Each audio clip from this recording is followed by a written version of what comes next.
adik-adik yang kat rumah tu kan, apa lagi dek? Online school katanya. Okey, Nabil. jimat duit belanja sekolah. Nampak tak? Nampak. Baik, Kalina. Ya, saya. Macam saya cakap tadi juga, kita tengah seronok-seronok ni. Sahabat kita, rakan selebriti kita kehilangan. Ya, sangat amat berduka cita. Betul. Kan? Siti Elizad. Ya, betul. Yang baru-baru ni kita dapat satu perkabaran yang sangat gembira. Beliau mengandung. Tapi tiba-tiba kehilangan dan keguguran. Betul. Saya rasa akak lebih mahir lah bab ni. Okey, sebenarnya Kak Lina ikut sepanjang perjalanan Elijad. Kita panggil dia Elijad. Sepanjang dia menggunakan khidmat IVF. Betul. So kita semua cukup gembira dan tak sabar nak tunggu kabar berita yang gembira. Kan sebab dalam masa yang sama sebenarnya bila Elizad menceritakan bagaimana dia punya proses buat IVF tu, kadang-kadang sedikit sebanyak mencuit hati mereka yang selama ni tak tahu pasal IVF, selama ni nak buat tapi tak tahu macam mana kan. Lepas tu tiba-tiba kita mendapat berita di mana. Kita tanya khabar dia lah.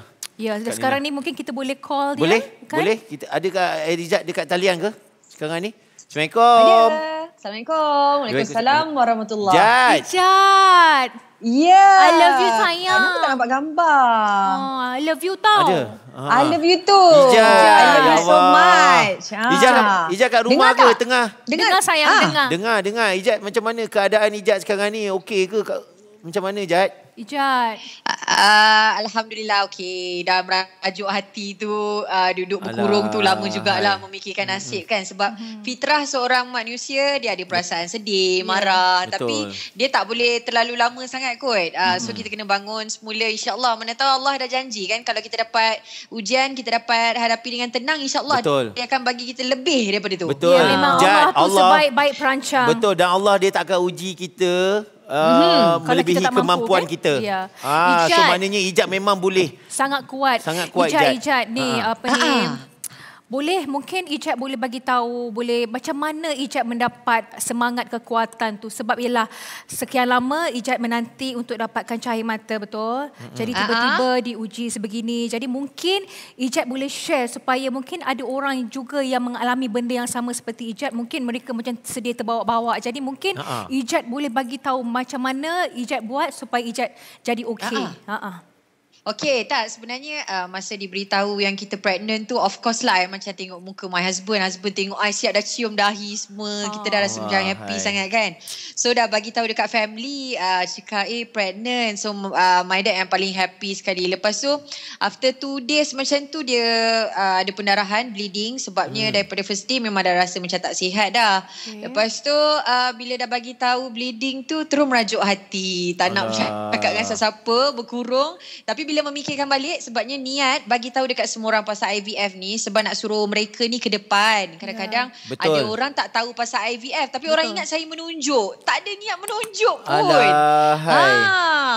Saya punya niat adalah nak berkongsi dengan mereka di luar sana untuk sama-sama kita ni dapatkan penasihat. Pergi jumpa doktor. Betul. Sebab apa yang Ijad tengah buat ni bukan Ijad seorang je buat, ramai lagi pasangan yang berusaha buat benda yang sama. Cuma tinggal lagi Ijad ni lebih detail. Dia bagi tahu step by step, which is good. Betul. Sangat bagus benda tu. Itulah dia. Tapi nak minta tolong dekat mereka yang tengah tengok kat laptop sekarang ni, sebabnya I nak sangat. Jadi macam nak benda tu cepat, kita nak suruh semua orang doakan I. InsyaAllah.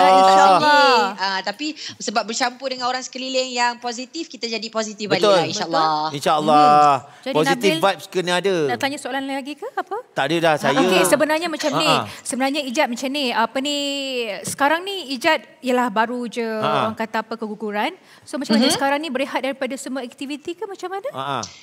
Tak ada juga. Ijad masih lagi berada dekat radio. Ijad masih lagi buat hosting semua. Sangat tapi sebenarnya tak adalah kita, orang takut saya macam bergerak banyak. Tapi yang sebenarnya tak adalah kita naik motor pun. Tak adalah kita beria-ria terkeja-keja. Tak ada. Semuanya dalam keadaan baik je. Tapi masih juga bekerja.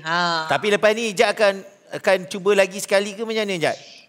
InsyaAllah pada Januari nanti nak akan cuba lagi sekali. Tapi hopefully Kita nak sangat. InsyaAllah Ijat, kita di tim Meletup ni sentiasa mendoakan yang baik-baik untuk Ijat.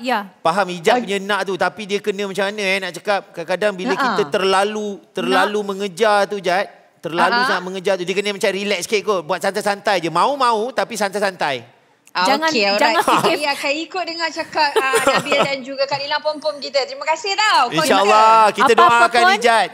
Apa-apa pun Ijat, semoga sihat kembali. Teruskan usaha. InsyaAllah. Ya. Take care Jad. Terima kasih banyak Meletup. We care for you. We care for you. you. Bye-bye. Bye Jad. Take care. Bye-bye. Nabil, sebenarnya kan Kak Lina nak share satu benda. Apa dia? Di mana Kak Lina tak pernah share dengan siapa-siapa sebelum ni. Tapi ada orang macam Syak. Tapi Kak Lina dekat sini, Kak Lina nak buat pengakuan lah. Di mana bila apa yang berlaku dekat Elijah tu, sikit sebanyak buat Kak Lina terasa. Sebab Kak Lina pun pernah mengalami keguguran. Oh, iya ke? Ketika itu memang kita mengharapkan sebab tapi suami Kak Lina tak pernah mendesak. Tapi Kak Lina sebagai isteri, Kak Lina memang nak sangat bagi cahaya mata kepada anak, kepada suami dan bagi adik, kepada Sefia.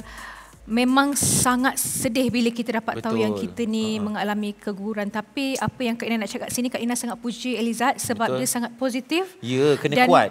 Dan kena kuat. Jadi kepada anda di luar sana, walau macam mana pun Allah sebaik perancang. Betul. Jadi kita hanya doa, usaha, tawakal. InsyaAllah. Janji kita dah buat dah step-step tu. Kita dah usaha, kita dah buat. Allah je tahu bila the right time lah. Betul. Kak Lina, nanti bila time tu dah sampai, insyaAllah. Macam saya pun memang dah ada 3 anak perempuan. Tapi orang kata bohong bila orang cakap, kita tengok member ada anak lelaki, kita macam alah bila nak dapat anak lelaki kan. So tiap-tiap hari saya ni doa je. Doa dan usaha lah.